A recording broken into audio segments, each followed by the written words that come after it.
Assalamualaikum warahmatullahi wabarakatuh. Alhamdulillahirabbil alamin. Assalatu wassalamu ala asyrofil anbiya'i wal mursalin wa ala alihi wa ashabihi ajma'in amma ba'du.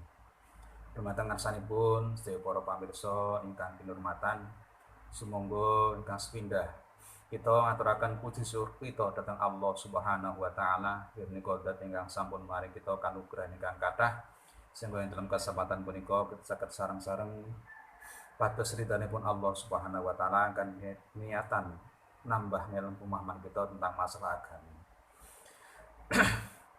Kita bersyukur datang Gusti Allah karena mas hamdal sesaran kita dherekaken alhamdulillahirabbil alamin. Salajengipun selawat salam sesarengan kita kunjuk aturaken dumateng junjungan kita Kanjeng Nabi Agung Muhammad sallallahu alaihi wasallam. Menika nabi akhir zaman ingkang kita dherekaken napa ingkang dados lampahipun layar dumugi batos. Kita bersyukur datang Gusti Allah, kita sama-sama bersyukur pada Gusti Allah dengan membaca sholawat pada Kanjeng Nabi. Monggo sesarengan kita dherekaken Allahumma sholli ala sayyidina Muhammad wa ala ali sayyidina Muhammad. Para pamirsa ingkang kinurmatan, kita nglajengaken pembahasan kula wingi menika masalah babagan keutamaanipun umatipun Kanjeng Nabi Muhammad sallallahu alaihi wasallam. Kula wingi wonten sawijinipun hadis ingkang dipun riwayataken saking Kanjeng Nabi Muhammad sallallahu alaihi wasallam ingkang kita pendet saking kitab Durratun Nasihin. Menika Kanjeng Nabi ndhawaken umat ingsun diparingi 5 perkara istimewa sing ora diparingke nang umat-umat sadurunge umat ingsun. Ingkang sepisan dawuhipun Kanjeng Nabi, Allah niku setiap awal bulan Ramadan malam hari niku tansah mandeng umatipun Kanjeng Nabi kanthi pandangan penuh dengan kasih sayang. Sapa wonge sing dipandeng dengan kasih sayang dening Gusti Allah Subhanahu wa taala, mongko tiyaniku mboten badhe dipun siksa ing dalem saklami-laminipun. Kaping kalihipun dawuh Kanjeng Nabi, Gusti Allah Subhanahu wa taala niku ndhawuhaken para malaikat supados nyuwunaken ngapunten utawa istighfar dhateng Allah Subhanahu wa taala atas dosa-dosanipun umatipun Kanjeng Nabi. Masuk kita panjenengan pimpi dipun ngapunten dening Gusti Allah awit istighfaripun para malaikat. Kaping tiganipun Allah dawuh. Nggih. Kaping tiganipun Allah dawuh Gusti Kanjeng Nabi dawuhaken mangeten. Abab ambu gondone tutuke wong kang beriman, mulutnya orang beriman. Dadi napa? Abab cara Jawane niku penak niku. Gondone tutuke mulute wong beriman sing berpuasa ing dalam bulan Ramadan menika mungguhipun Gusti Allah luwih wangi tinimbang minyak misik. Niku kula wingi sampun kita bahas doya tigang perkawis nika, termasuk perkawis kaping sekawan menika dawuh ngeten. Allah dawuh dhateng swarga, "He swarga, seliramu nganggo perhiasan surga. Pakailah perhiasanmu semuanya, pakailah yang indah, tampillah dengan indah." Karena saiki bulan Ramadan, Allah lajeng dawuh mekaten sak sampunipun swarga niku ngagem berbagai macam perhiasan ingkang indah sehingga tampak glamor, mewah dan sebagainya. Allah dawuh ngeten, "Tuba lil mukminina hum auliyai." Bejo banget kanggone wong-wong kang beriman, karena mereka wong berimanku adalah kekasih-kekasihku. Auliyai Gusti Allah Subhanahu wa taala. Niku. Terus niki kita ngancik pembahasan ingkang kaping gangsal. Dawuhipun Kanjeng Nabi wingi enten 5 perkawis keistimewaanipun umatipun Kanjeng Nabi dibanding umat-umat lentunipun. Sing kaping 5 dawuhipun Kanjeng Rasul kaping 5. Wal khamisu yaghfirullahu ta'ala dunubahu jami'an. Yaghfirullahu ta'ala lahum jami'an. Yaghfiru paring pangapura sapa Allah taala kang maha luhur sapa Allah lahum marang para umate Kanjeng Nabi Muhammad sallallahu alaihi wasallam jami'an hale sekabehane. Nggih. Para pamirsa ingkang hormatan, sing kaping 5 niki cara tiket menuju surga. Lah pripun? Wong arep mlebu swarga niku rak antara dosa kalih ganjaran kan ditimbang di sini. Wonten jamul mizan. Wonten jamul hisab setan akhirat. Jamul mizan niku ditimbangan antarane amal apik karo amal ala. Karena menungso niku sing umume wong niku dosa mesti duwe. Sing ora ndek dosa niku mung para nabi lan rasul tok mergo sifate maksum. Wong maksum niku kan lakone dosa ditahan sithik, ngene Kanjeng Nabi rin, Kanjeng Nabi Muhammad sallallahu alaihi wasallam sadurunge dadi nabi pun duwe keistimewaan. Napa?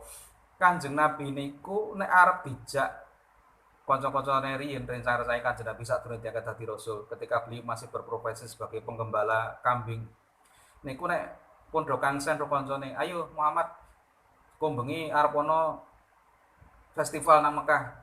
Dari luar Mekah kita akan masuk ke Mekah ndelok festival. Kanjeng Nabi mesti setuju. Ning wong rasul niku sadurunge dadi nabi wis terjaga. Niku begitu Kanjeng Nabi Muhammad sallallahu alaihi wasallam niku dijak dalu dilalah mesti ngantuk sare. Digugah ora iso kangelan sehingga kancane do lunga ndelok festival sing nang kono kemaksiatan, Kanjeng Nabi mesti sare ra iso ndelok maksiat. Niku jenenge rukhsah. Napa jenenge keistimewaan, keistimewaan pun bagi para calon nabi dan calon rasul. Apa meneh sak badane dadi nabi lan rasul ora iso maksiat. Angger maksiat mesti dialangi dening Gusti Allah Subhanahu wa taala sehingga ora bakal iso maksiat. Niku. Terus nek ra tau nabi ora tau maksiat terus napa nabi niku istighfar sedina ping 100. Niku krana Kanjeng Nabi istighfar sedina ping 100 niku sebagai bentuk rasa syukur dhateng Gusti Allah. Istighfar Nabi bersyukur karo Gusti Allah. Ditur istighfar kula panjenengan sing wong kokean dosa ngeten iki. Istighfar iku murni minta maaf pada Gusti Allah Subhanahu wa taala. Niku sing rasa dosa mung nabi lan rasul. Bagaimana dengan para kekasihnya Gusti Allah? Para wali-walinya Gusti Allah kata Abdul Qadir Jailani sebagai Sultanul Aulia, kata Abu Hasan Asy'ari sebagai Sultanul Aulia dan sebagainya. Para wali-wali ingkang tanah Jawi, para wali Songo dan banyak lagi para wali yang lain. Mereka juga tetap berdosa, tapi mereka gadah sifat ingkang dipun paringaken Gusti Allah yaiku sifat mahfud. Napa mahfud niku? Mahfud niku terjaga. Dados para wali kekasih Gusti Allah pangkatnya jauh di bawah para nabi lan rasul. Niku.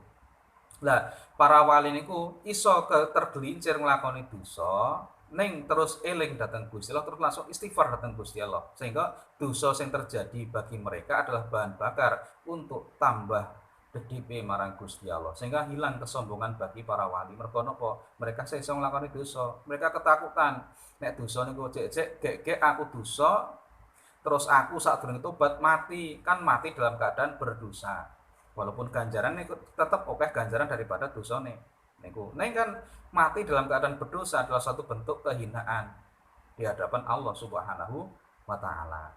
Niku nek wali tetap dosa, iso nglakoni dosa niku ning terus eling dhateng Gusti Allah, eling marang purwa duksinane cara wong Jawa niku, eling marang asal muasale, eling marang sangkan dumadine. Kita ini di dunia dari mana? Terus di dunia disuruh melakukan apa, punya kewajiban apa, mempunyai larangan apa, terus kita akan kembali kemana? Kita berasal dari Allah, kita di dunia untuk mengemban hak dan kewajiban dari Allah, dan kita akan kembali kepada Allah Subhanahu wa taala. Niku sangkan para ning dumadi. Nek cara bahasa Al-Qur'an, inna lillahi wa inna ilaihi raji'un. Inna lillahi inna satemene kita iku lillahi kagungane Gusti Allah. Kita itu milik Allah wa ilaihi lan datang Allah rajiun, kita bakal kembali. Itu ngelmu sangkan parang dumati ditilik dari ngelmune Al-Qur'an. Lah wonten ing bulan Ramadan nika, besok ketika akhir bulan Ramadan akhirnya Allah akan merintahkan para malaikat niku untuk memberikan menghapus dosa-dosa bagi orang-orang beriman. Wong umat Kanjeng Nabi dosa sing di gulungane rokib ngatid yang setiap hari diupdate ini dosa niki ganjaran niki dosa ganjaran diupdate tiap hari niku besok ketika akhir bulan Ramadan semua pahala kejelekan niku semua dosa-dosa niku atau jika mungkin tidak semuanya ada sebagian dosa-dosa yang dihilangkan. Nek cara dawuh Kanjeng Rasul kan ngeten wonten sebagian hadis. Jadi ketika wong nglakoni poso bulan Ramadan, rampung Ramadane niku dhek itu dosane entek kaya dene nalika lahir saka jabang bayi saka guwa garbane ibune, bersih tanpa dosa. Niki. Tapi menurut sebagian ulama ngeten.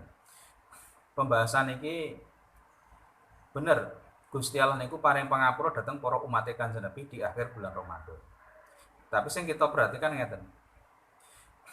Dosa niku kan berbentuk titik-titik hitam dalam kolbun, dalam lubul kolbine manusia atau dalam telenging ati manungsa.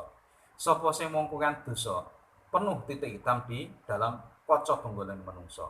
Sehingga semakin penuh dengan titik-titik hitam itu kok atine manungsa semakin peteng, semakin gelap. Dampak dari gelapnya hati adalah siji, angel kon ibadah, loro dikir Gusti Allah kangelan, telu kehilangan rasa kemanusiaan dan kasih sayang. Yang timbul adalah rasa emosi, rasa keras dalam hal dalam hal memperjuangkan egonya masing-masing. Ini adalah bentuk salah satu wong dosane menutupi hati nurani. Nek kudune seharusnya wong ki anggere dosane pun entek kan yo atine padang sumunar, kudune maneh sing numpuk kotoran-kotoran berada dalam lubul qalbi atau dalam pengilon kocone menungso niku, kaca hatine menungso niku kudune kan resik, nek resik kan berubah dari cahaya terang. Nek pun dosane niku entek, atine resik padang sumunar, kudune kan bangsane ego kudune ilang. Ibadah kudune saya mempeng. Atine kudune saya alus penuh dengan kasih sayang. Kudune kan ngeten niku. Sing dadi pertanyaan, nek akhir Ramadan mlebu bulan Syawal kok malah atine ora beda karo sadurunge Syawal, tambah atos mungkin malah atau padha atose. Ibadah yo kangelan niku. Karo wong egone yo kampuhen ndung ilang-ilang. Sing dadi pertakonan, kira-kira awake dhewe niku atine wis diresiki dening Gusti Allah dari dosa-dosa apa belum? Ngeten niku. Ya bener janjine Allah, dosa semua yaghfirullahu lahum jami'an. Allah paling pangapura datang semua umat Islam. Sing kita takutaken, kita kuwatiraken, ya paling dipangapura dening Gusti Allah. Mbok-mbok le ngapura niku ayo sekabehane. Ras kabehane pripun? Ya tergantung karo kadar siji, kadar sepiro kita imane karo Gusti Rasul, sepiro kita niku iso nderek karo lampahe Kanjeng Rasul lahiran batin. Kedua, sepiro kita bisa merasakan atau le poso Ramadan lahir batin tenanan. Sehingga mungkin dosa yang 100% milik kita niki iso mung di ngapura mungkin 10%, iso di ngapura mungkin 30%-nya, iso di ngapura mungkin 70%-nya, iso di ngapura yang kita dapat adalah 100% dosa kita.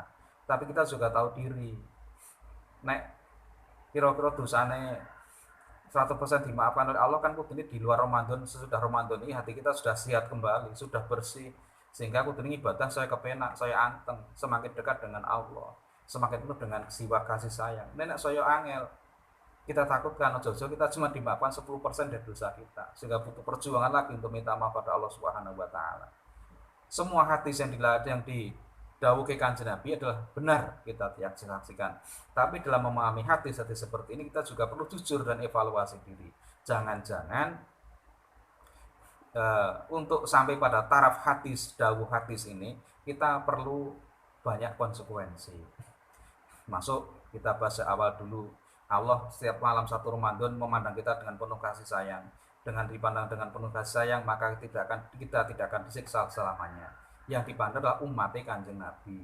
Semakin kita bisa menjadi umat Kanjeng Nabi lahir batin, semakin kita bisa mengikuti Kanjeng Nabi lahir batin, maka kita akan semakin menjadi sempurna menjadi umat Kanjeng Nabi.